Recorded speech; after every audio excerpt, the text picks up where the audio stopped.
नमस्कार दर्शकों, मैं हूं सिमरन और आप देख रहे हैं मिशन ऑफ डेवलपिंग इंडिया। तो दर्शकों, आज एक बार फिर से हम डिस्कस करेंगे नए लेबर कोड्स के बारे में और आज भी हमारे साथ स्टूडियो में हैं श्री सुनील कुमार गुप्ता जी और जसमीत जी। आपका बहुत बहुत स्वागत है एक और एपिसोड में। नमस्कार। नमस्कार।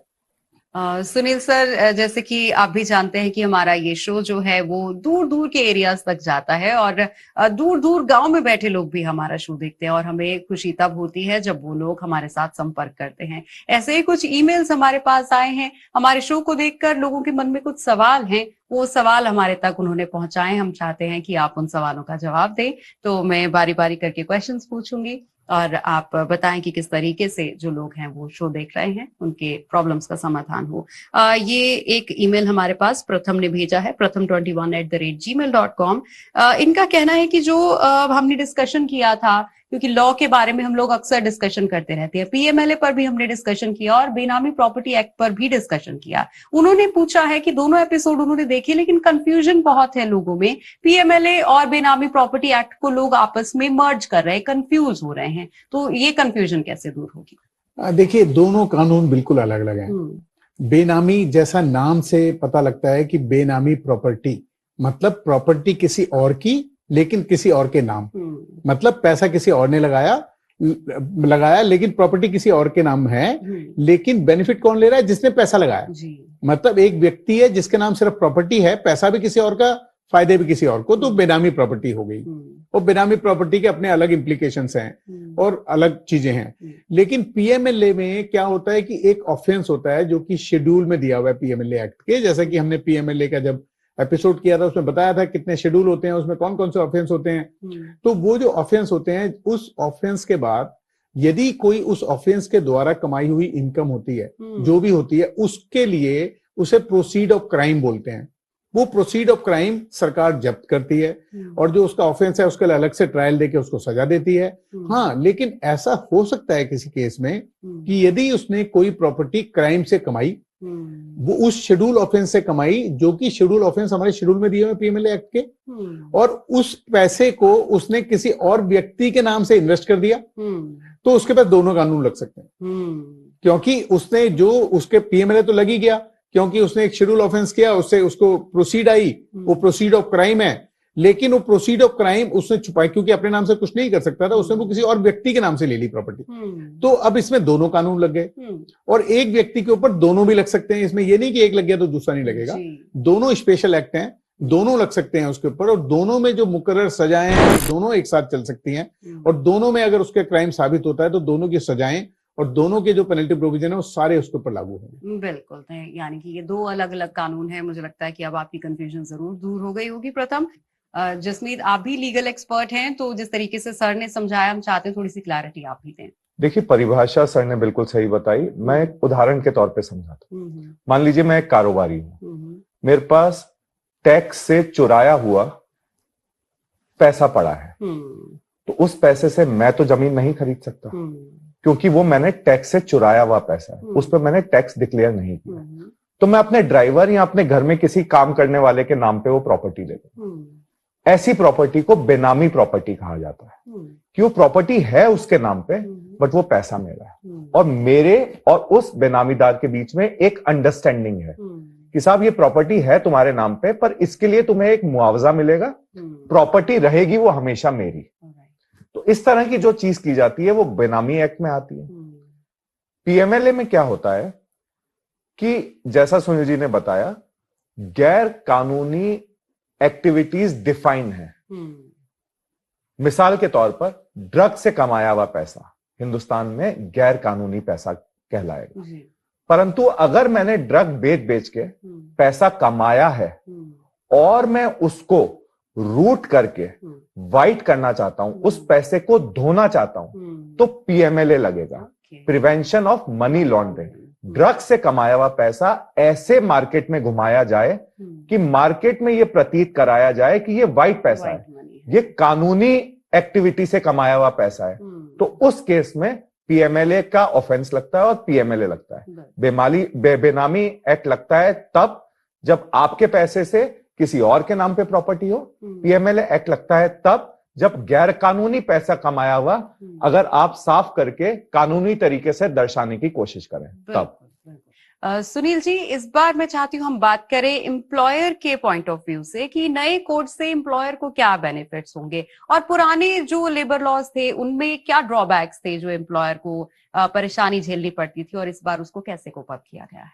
देखिए, बहुत ही बढ़िया क्वेश्चन है जो मैं बार बार कह रहा था कि बिजनेस भी जरूरी है कि देश आगे भी बढ़े, नेशन का डेवलपमेंट भी हो और हम आत्मनिर्भर बने। तो मतलब व्यवसाय हो, बिजनेस हो, मैन्युफैक्चरिंग में जाएं हम और पूरे वर्ल्ड, इंडिया को पूरे वर्ल्ड का मैन्युफैक्चरिंग हब बनाएं।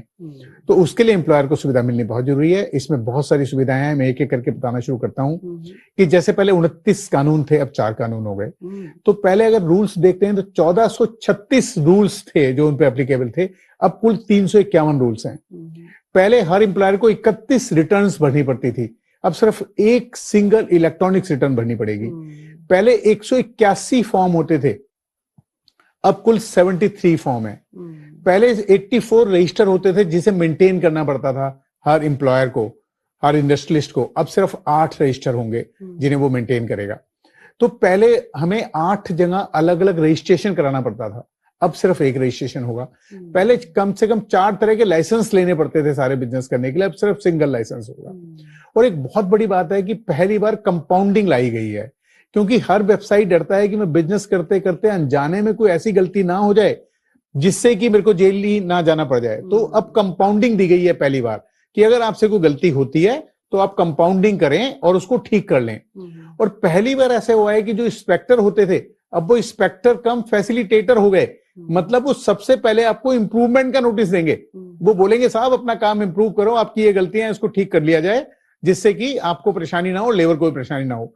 तो इसका मतलब कि मेरे को कंपाउंडिंग की सुविधा भी दे दी गई और मेरे को पहला नोटिस इंप्रूवमेंट के लिए आ रहा है, गलतियों के लिए नहीं आ रहा। तो एम्प्लॉयर को एक बहुत बड़ा बेनिफिट हो गया कि जिससे कि वो अपने बिजनेस की तरफ ज्यादा फोकस करेगा और जो कंप्लायंसेस के उसके ऊपर प्रेशर थे वो उसके ऊपर कम प्रेशर हो गए। तो कंप्लायंसेस कम हो गए और बिजनेस की तरफ उसका ध्यान ज्यादा हो गया। तो ये बहुत बड़ा बेनिफिट एम्प्लॉयर को मिल गया। जसमीत जी, नए कोड्स के अकॉर्डिंग देखा जाए तो एम्प्लॉयर्स को क्या फ्लेक्सिबिलिटी इसमें मिल रही है और लिटिगेशन में ये कोड्स कैसे काम करेंगे? देखिए, सरकार का एंडेवर ये है कि लिटिगेशन कम से कम हो एम्प्लॉयर और एम्प्लॉय के बीच। अब हमारा जो सामाजिक दृष्टिकोण है वो ये है कि जनरली ऐसी धारणा है कि एक अमीर एक गरीब का उत्पीड़न करता है। तो कई बार इस धारणा की वजह से कानूनों को मिसयूज किया जाता है। मैं उदाहरण के तौर पे अगर आपको बताऊं तो मान लीजिए मेरा कोई प्रोजेक्ट है जिसमें मैं 3 साल या 4 साल के लिए लेबर रखना चाहता हूं। मैंने 4 साल के लिए लेबर रखी। अब वो लेबर कमिश्नर या लिटिगेशन या कोर्ट में जाके ये कहती है कि साहब 4 साल से मैं रेगुलर काम कर रहा हूं, मुझे रेगुलराइज किया जाए। तो ये एक बड़ा लिटिगेशन है और इसमें हजारों लाखों करोड़ों केसेस पेंडिंग चल रहे हैं पूरे हिंदुस्तान के अलग अलग कोनों पे। अब नए कोड में ये कहा गया है कि आप पहले से एज एन एम्प्लॉयर डिफाइन कर सकते हैं कि मेरा ये प्रोजेक्ट है, ऐसा अनुमान है कि ये प्रोजेक्ट 2 साल चलेगा, तो मुझे 2 साल के लिए लेबर हायर करनी है और फिर उस लेबर को आप 2 साल के लिए हायर कर सकते हैं। इसमें लेबर का फायदा ये है कि अगर वो टेम्परेरी कॉन्ट्रैक्ट है तब भी सरकार ने कहा है कि तब भी आपको कुछ बेनिफिट उन टेम्परेरी एम्प्लॉयज को भी देने पड़े। उसके अलावा जो हमारे लेबर लॉज थे वो तकरीबन 60, 70, 80 साल अलग अलग लॉ पुराने थे। तो ओवर द पीरियड बहुत सारे जजमेंट आए, इंटरप्रिटेशंस आई, ये आया कि कौन सी डेफिनेशन सही है, कौन सी डेफिनेशन गलत है। उन सबको मद्देनजर रखते हुए अब ये कोड इंप्लीमेंट किए जा रहे हैं। तो जब इस तरह के डिस्प्यूट ऑलरेडी जो सेटल हो चुके हैं कोर्ट के डिसीजन के द्वारा, वो अब नए कोड में नए इंप्रूव डेफिनेशन के साथ आएंगे तो डेफिनेटली लिटिगेशन कम होगी। उसके अलावा इन कोर्ट्स में यह भी समझाया बताया गया है कि किस तरीके से एक एम्प्लॉयर और एक एम्प्लॉई यानी कि जो लेबर है उनके बीच में अपॉइंटमेंट लेटर हो सकते हैं, उनके बीच में एग्रीमेंट हो सकते हैं, उनके बीच में सोशल सिक्योरिटी कॉन्ट्रैक्ट हो सकते हैं, जिससे कम से कम लिटिगेशन हो, कम से कम डिस्प्यूट हो। और अगर डिस्प्यूट हो भी तो कौन से ऐसे ऑल्टरनेटिव तरीके हैं जिससे वो डिस्प्यूट कम खर्चे में और जल्दी तय हो जाए और उसका डिसीजन जल्दी आ जाए। तो हमारे कोड इन सब चीजों को एड्रेस करते हैं। यहां रुक रहे हैं एक छोटे से ब्रेक के लिए, आप कहीं मत जाइएगा। हिंदुस्तान ने भी इन लेबर लॉस के थ्रू एक बहुत ही विकासशील कदम बढ़ाया है इंटरनेशनल मापदंडों से अपने आप को मैच करने।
ब्रेक के बाद एक बार फिर से आपका स्वागत है हमारे show mission of developing India में।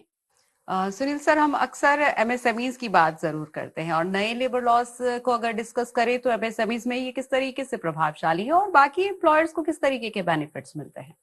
हाँ देखिए, जैसे एम्प्लॉयर के बेनिफिट को आज हम डिस्कस कर रहे हैं तो एम्प्लॉयर को और भी बहुत सारे बेनिफिट हैं। जैसे कि मान लीजिए लेबर यूनियन जैसे होती है हर एक, उसमें जब भी मिल के लोग काम करते हैं, उनको अपनी बात कहनी होती है तो वो एक यूनियन बनाते हैं। तो उसके लिए उन्होंने डिफाइन कर दिया कि 51% लोग होने चाहिए। अगर एक सोल यूनियन कोई डिस्कशन मैनेजमेंट से करना चाहती है, अपनी डिमांड रखना चाहती है, तो 51% लोग मिलें और वो सोल नेगोशिएटर के रूप में यूनियन रिकॉग्नाइज की जाएगी।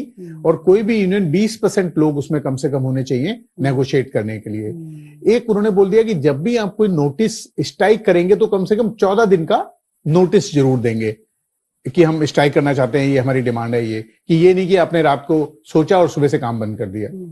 तो जिससे एम्प्लॉयर को नुकसान ना हो, वो उनके जो भी उनकी डिमांड है उनको एड्रेस कर सके, उनके साथ नेगोशिएट कर सके और उसे खत्म कर सके, स्ट्राइक होने से रोक सके। क्योंकि स्ट्राइक होने से देश का बहुत बड़ा नुकसान होता है, हमारे पूरे देश की जीडीपी का बहुत बड़ा नुकसान होता है, पूरा सिस्टम रुक जाता है, पूरा इकोसिस्टम को नुकसान होता है कि उस स्ट्राइक की वजह से जो माल बनता है वो स्लो हो जाता है, जो डिलीवरी है स्लो हो जाती है, पेमेंट स्लो हो जाती है, आगे की पूरी साइकिल रुक जाती है। तो स्ट्राइक एक बहुत बड़ा हमारा फैक्टर है पूरे बिजनेस को, साइकिल को रोकने के लिए। तो उन्होंने बोला इसके लिए 14 दिन के एक मार्जिन रखा। एक और बात उन्होंने रखी कि पहले कहीं मास कैजुअल लीव ले लेते हैं लोग, तो उसे भी स्ट्राइक के दर्जे में डाल दिया कि यदि आप सब लोग मिलकर मास कैजुअल लीव लोगे तो भी स्ट्राइक ही मानी जाएगी, वो भी आप नहीं कर सकते।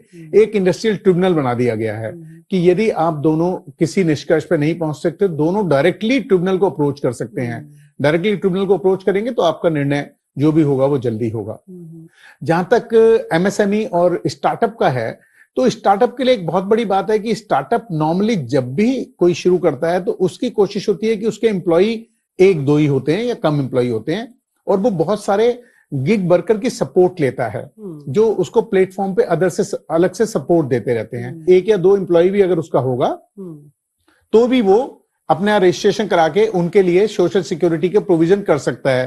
तो स्टार्टअप के दिमाग से ये बात निकल जाती है कि कल को अगर मेरा बिजनेस स्टार्टअप में कोई फेलियर या कुछ भी होता है तो मेरे को और कोई परेशानी लेबर की तरफ से तो नहीं आ जाएगी, या जो गिग वर्कर उसके साथ लोग काम करते हैं उनकी भी सोशल सिक्योरिटी। क्योंकि कोई भी स्टार्टअप, कोई भी बिजनेस शुरू होता है तो हर एक के दिमाग में जरूर आता है, जो चाहे वो एम्प्लॉयर हो या एम्प्लॉई हो, कि मेरी सोशल सिक्योरिटी क्या है। एम्प्लॉयर सोचता है कि मेरे एम्प्लॉइज को सोशल सिक्योरिटी क्या है, एम्प्लॉय सोचते हैं हमें क्या मिलेगा, तो उनके लिए भी एक बड़ा सुविधा दे दी कि उन सबको इसके एम्बिट में ला दिया गया। क्योंकि पहले अगर हम देखते हैं पिछले कानून में, तो ये जिन इंडस्ट्री पे लागू होता था तो डिफरेंट टाइप के शेड्यूल और इंडस्ट्री डिफाइन की हुई थी जिसमें ये कानून सारे लेबर के लागू होते थे। वो अगर मैं देखूं तो पूरे देश में काम करने वाली लेबर के 30% लेबर के ऊपर ही एप्लीकेबल थे। तो अब सभी को उसमें ला दिया गया, अब 100% लेबर के ऊपर ये कानून लगेंगे। तो ये कानून लगने से एम्प्लॉयर को फायदा है कि उसको क्लैरिटी है कि मेरे को इन सबको कैसे एम्प्लॉय ट्रीट करना है, जिससे कि वो अपना ये जो एम्प्लॉय उनके साथ काम करते हैं, जब उनकी सोशल सिक्योरिटी हो जाती है तो वो भी पूरे मन धन से तन से काम करते हैं कि भाई मेरे को अब काम करना है क्योंकि मैं सोशली सिक्योर हूं, मुझे कभी कोई परेशानी होती है या कैजुअलिटी होती है या कुछ होता है तो मेरे को टेक केयर करने वाले लोग हैं। तो ये सुविधा के कारण मेरे को लगता है एमएसएमई, स्टार्टअप और एम्प्लॉयर को बहुत बड़ा एडवांटेज इस नए कोड के लागू होने के बाद से मिलना शुरू हो गया है। जसमीत जी, अगर ग्लोबली हम बात करें तो ये जो नए रिफॉर्म्स आए हैं ये इंडिया को इंटरनेशनल लेबर स्टैंडर्ड्स के साथ कैसे अलाइन करते हैं? ये बहुत अच्छा सवाल है। आप अगर देखेंगे तो इंटरनेशनल जो स्टैंडर्ड्स हैं लेबर के, जो विकसित देशों में काफी प्रगतिशील तरीके से इंप्लीमेंट होते हैं, और हिंदुस्तान ने भी इन लेबर लॉस के थ्रू एक बहुत ही विकासशील कदम बढ़ाया है इंटरनेशनल मापदंडों से अपने आप को मैच करने। इसके मेजरली 3 स्तंभ हैं। एक है वुमेन एम्पावरमेंट एंड इक्वालिटी। तो जैसा सुनील जी ने बताया कि ऐसे बहुत सारे रिफॉर्म्स इन कोड्स के द्वारा आए हैं जिसमें वुमेन को इक्वालिटी भी मिलेगी और एम्पावरमेंट भी मिलेगा। दूसरा है डिजिटाइजेशन। हम आज तक वही करते आ रहे थे कि 150 फॉर्म भरने, 200 फॉर्म भरने। अब जैसा हमने पहले भी डिस्कस किया, एक डिजिटल फॉर्म के द्वारा आप सारी कंप्लायंस कर सकते हैं। तीसरा, पिछले 10, 15, 20 सालों में ग्लोबलाइजेशन इतना हुआ है, नए नए तरीके से बिजनेस डेवलप किए हैं। जैसे अगर मैं उदाहरण के तौर पे बताऊं तो फूड डिलीवरी एप्स हैं। अब एक वर्कमैन 4 फूड डिलीवरी एप्स के लिए काम कर रहा है, तो उसके लेबर लॉस कौन सुनिश्चित करेगा? इन लेबर कोड्स में यह बताया गया है। और जब आप इस तरीके से विकासशील कदम उठाते हैं इंटरनेशनल मापदंडों से अपने आप को मैच करने के लिए, तो जो आपकी इंटरनेशनल फाइनेंसिंग है, जो आपकी एफडीआई है, जो विदेशी कंपनियां, जो मल्टीनेशनल कंपनियां हिंदुस्तान में काम करना चाहती हैं, उनमें उत्साह भी बढ़ता है और उनको यह भी लगता है कि हां, अब हिंदुस्तान में लेबर लॉज जो हैं वो इंटरनेशनल मापदंडों के हिसाब से, क्योंकि ऐसा भी एक इनकी सोशल ऑडिट होती है जो मल्टीनेशनल्स होती हैं, जहां पे सोशल सिक्योरिटी और इंटरनेशनल लेबर लॉज में जिन देशों में ये पाया गया है कि यहां पे इंटरनेशनल लेबर लॉज फॉलो नहीं हो रहे हैं, जनरली ये मल्टीनेशनल कंपनियां ऐसे देशों में इन्वेस्ट करने से, ऐसे देशों में बिजनेस करने से कतराती हैं। तो मेरा ये मानना है कि अगर हम ये लेबर लॉज इस तरीके से बनाएंगे और इस तरीके से इंप्लीमेंट करेंगे जो ग्लोबल नॉर्म्स के साथ हम मैच कर सकें, तो हमारे इंटरनेशनल फंडिंग, इंटरनेशनल बिजनेस में भी बहुत इजाफा होगा। यहां रुक रहे हैं एक छोटे से ब्रेक के लिए, आप कहीं मत जाइएगा। तो जब ये कानून लागू होंगे तो हमारा जो एम्प्लॉयर है उसको एक बहुत बड़ा बेनिफिट मिलेगा कि उसे पूरे विश्व से, पूरे ग्लोब से ऑर्डर मिल सकते हैं।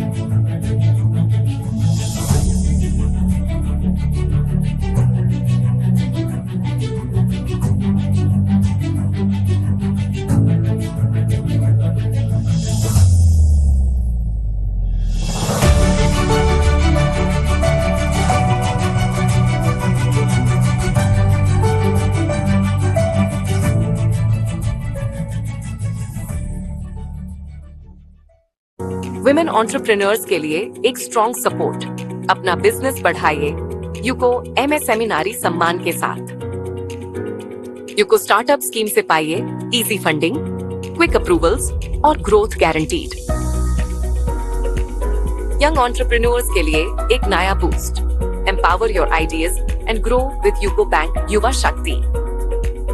यूको अभिनंदन के साथ करें स्मार्ट स्विच, पाएं बेटर इंटरेस्ट रेट्स और फ्लेक्सिबल रीपेमेंट। कॉन्ट्रैक्टर्स के लिए reliable partner. UCO contractor scheme देगा आपको वर्किंग कैपिटल और प्रोजेक्ट सपोर्ट दोनों एक साथ।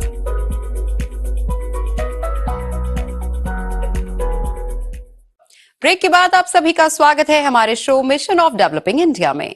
सुनील सर, ये नए लेबर लॉज या लेबर रिफॉर्म्स जो हैं वो हमारे विकसित भारत के मिशन 2047 को किस तरीके से कॉम्प्लीमेंट करेंगे? देखिए, सबसे जरूरी है कि विकसित भारत 2047 मतलब कि हमारा राष्ट्र विकसित राष्ट्र की श्रेणी में आ जाए 2047 में। वो कब आएगा? जबकि हमारे लेबर लॉ भी इंटरनेशनल नॉर्म्स के हिसाब से होंगे। तो जब हमारे लेबर लॉ इंटरनेशनल नॉर्म्स के हिसाब से होंगे, इसीलिए नए कोड लाए गए। ये सब कोड जो हैं इंटरनेशनल जो लॉ हैं उसके मुताबिक हैं, उससे अलाइन करते हैं। और अब ये हमारे लॉ यदि कोई भी व्यक्ति देखेगा पूरे वर्ल्ड में तो उसे लगेगा ये इंटरनेशनल लॉ के अलाइन लॉ हैं। उससे हमें बहुत बड़े एडवांटेज होते हैं कि बहुत सारी कंट्री ऐसी हैं और बहुत सारी कंट्री के अंदर जो कंपनीज हैं वो ऐसी हैं कि उनके इंटरनल नॉर्म्स ऐसे हैं कि वो तभी किसी भी व्यक्ति से सामान खरीदेंगे या उससे अपना सामान बनवाएंगे, या जैसे हम बोल रहे हैं कि हम इंडिया को मैन्युफैक्चरिंग हब बनाएंगे, तो वो कहते हैं हम उसी कंपनी को कांटेक्ट देंगे मैन्युफैक्चरिंग करने के लिए जो कंट्री लेबर लॉ, जिसमें एक तो इंटरनेशनल लेबर लॉ के मुताबिक लॉ हो और उनका पालन कड़ाई से होता हो। तो जब ये कानून लागू होंगे तो हमारा जो एम्प्लॉयर है उसको एक बहुत बड़ा बेनिफिट मिलेगा कि उसे पूरे विश्व से, पूरे ग्लोब से ऑर्डर मिल सकते हैं मैन्युफैक्चरिंग करने के लिए, सप्लाई करने के लिए और उनसे बिजनेस करने के लिए। इसी प्रकार से बहुत सारी एफडीआई ऐसे होती हैं, फॉरेन डायरेक्ट इन्वेस्टमेंट, वो तभी उस देश में इन्वेस्ट करती हैं, उसी बिजनेस में इन्वेस्ट करती हैं जिसमें लेबर लॉ का पालन पूरे तरीके से होता हो और उस कंट्री के लेबर लॉ भी इंटरनेशनल लेबर लॉ से अलाइन लेबर लॉ हो। तो जब हमारे देश में नए कोड लागू हो गए 21 नवंबर से, तो उसके बाद हमारे लेबर लॉ, क्योंकि इंटरनेशनल लेबर लॉ से अलाइंड लेबर लॉ हैं, तो हमारे देश में एफडीआई बहुत ज्यादा आएगा। एफडीआई ज्यादा आएगा और मैन्युफैक्चरिंग हब की दिशा में, जिसे हम बोलते हैं कि आत्मनिर्भर भारत बनेगा, तो उस दिशा में ये बहुत बड़ा कदम है। जब ये कोड लागू हो चुके हैं आज की डेट में, क्योंकि ये कोड आ तो 1920 में गए थे लेकिन उनका इम्प्लीमेंटेशन अब शुरू हुआ है 21 नवंबर से। तो इम्प्लीमेंट होने के बाद अब ये कानून बन गए हैं और इससे हमारे बिजनेस को और इंटरनेशनल बिजनेस को बहुत बड़ा एडवांटेज मिलेगा और हम सशक्त भारत की तरफ बढ़ेंगे, आत्मनिर्भर भारत की तरफ बढ़ेंगे। और जो माननीय प्रधानमंत्री जी का सपना है कि विकसित भारत बने 2047 तक, वो जरूर हम पूरा करेंगे। जसमीत जी, गवर्नमेंट बहुत सारे स्किल डेवलपमेंट प्रोग्राम्स और अपस्किलिंग प्रोग्राम्स चलाती है। क्या ये नए लेबर कोर्स जो हैं वो इन प्रोग्राम्स को भी इन्फ्लुएंस करेंगे? मोस्ट डेफिनेटली, और पॉजिटिवली इन्फ्लुएंस करेंगे। देखिए, जब ये एनडीए सरकार 2014 में पहली बार अपने कार्यकाल में आई थी, तो ये पहली सरकार थी जिसने स्किल डेवलपमेंट मिनिस्ट्री बनाई थी। तो शुरुआत से ही मेरा ये मानना है कि इस सरकार का ये दृष्टिकोण है कि एक efficient work place, efficient workforce तैयार की जाए, स्किल डेवलपमेंट पे काम किया जाए। तो इस कोड में इंसेंटिव्स हैं एम्प्लॉयर्स के लिए कि अगर आप अपनी एम्प्लॉयज के लिए स्किल डेवलपमेंट ट्रेनिंग प्रोग्राम करते हैं तो आपको इंसेंटिव्स मिलेंगे। उसके अलावा डिजिटाइजेशन, जिस तरीके से डेटा को यूज किया जाता है, इन सारी चीजों को अगर एक साथ स्टडी किया जाए तो हम देखेंगे कि हम बड़े कदम स्किल डेवलपमेंट की तरफ उठा रहे हैं। स्किल डेवलपमेंट का फायदा क्या होता है कि एक वर्कमैन जिसे एक पर्टिकुलर काम को करने में 15, 16, 17 घंटे लगते थे, अगर आप उसकी स्किल को एफिशिएंट कर देंगे तो वो काम वो 7 घंटे, 8 घंटे में कर। जैसा मैंने बताया, इन कोर्ट्स में यह भी कहा गया है कि आप एनुअल हेल्थ चेकअप करेंगे, एनुअल हेल्थ चेकअप करेंगे, उनकी मेडिकल फैसिलिटीज पे ध्यान देंगे। तो अगर एक कोई वर्कमैन हेल्दी है तो उसकी एफिशिएंसी ऑटोमेटिकली इंप्रूव होगी, उसकी स्किल ऑटोमेटिकली इंप्रूव होगी। तो मेरा पूर्ण रूप से ये मानना है कि इन सारे कोड से जो भारत सरकार के स्किल डेवलपमेंट इनिशिएटिव है उनको भी बहुत जोर मिलेगा। तो बिल्कुल आज इतने महत्वपूर्ण मुद्दे को हमने डिस्कस किया है और दूर दूर से दर्शक हमें देखते हैं, तो मैं चाहती हूँ आप अपना मार्गदर्शन दर्शकों को जरूर दें, आप अपना मैसेज जरूर शेयर करें। देखिए 21 नवंबर 2025 से लेबर कोड देश में लागू हो चुके हैं और विकसित भारत का सपना पूरा करने के लिए जो 4 पिलर हैं उसमें एक महत्वपूर्ण पिलर लेबर का है। तो आप सभी को ध्यान रखना है कि आपके साथ जितने लोग काम करते हों उन सब का सोशल सिक्योरिटी हो। इसीलिए आप सब, अब बहुत आसान रजिस्ट्रेशन हो गया है, आपको सब कुछ डिजिटल मोड पे मेंटेन करना है। सारे रजिस्ट्रेशन भी आसान है, आप जरूर कराएं जिससे सबको सारे बेनिफिट मिल सकें। आपके साथ लोग काम करने वाले यदि खुश रहेंगे तो आप जल्दी इंडस्ट्री अच्छे तरीके से चला पाएंगे और बढ़ा पाएंगे और देश के जीडीपी में योगदान दे पाएंगे। बिल्कुल। और जसमीत जी, आपका मैसेज भी बहुत महत्वपूर्ण है, हम चाहते हैं हमारे दर्शकों को आप भी अपना मैसेज दें। जी, मेरा ये कहना रहेगा कि ये बहुत ही प्रगतिशील कदम है लेबर रिफॉर्म्स का, जो यूनिफॉर्म कोड्स सरकार ने इम्प्लीमेंट किए हैं। और एज अ वकील मेरी बस यही उम्मीद होगी कि अब कम डिस्प्यूट हो एम्प्लॉयर और वर्कमैन के बीच में और एक उचित सामंजस्य के साथ एम्प्लॉयर और वर्कमैन दोनों भारत की प्रगति और खुद की प्रगति में आगे बढ़े और इन कोड का ज्यादा से ज्यादा फायदा उठाएं। बिल्कुल। तो सुनील जी, अब टाइम हो गया है, हम हमारे आज के गेस्ट को एक मेमेंटो देकर सम्मानित करें। जी सुनील जी, जसमीत जी, आप हमारे शो में आए और इतनी महत्वपूर्ण जानकारी आपने हमारे दर्शकों के साथ साझा की, आपका बहुत बहुत धन्यवाद। धन्यवाद। धन्यवाद। दोस्तों, आज हमने जाना कि न्यू लेबर कोड्स कोई अचानक बदलाव नहीं है, बल्कि भारत की स्पीड, स्केल और स्कोप को ध्यान में रखते हुए ये एक सोच समझ कर लिया गया विजनरी फैसला है।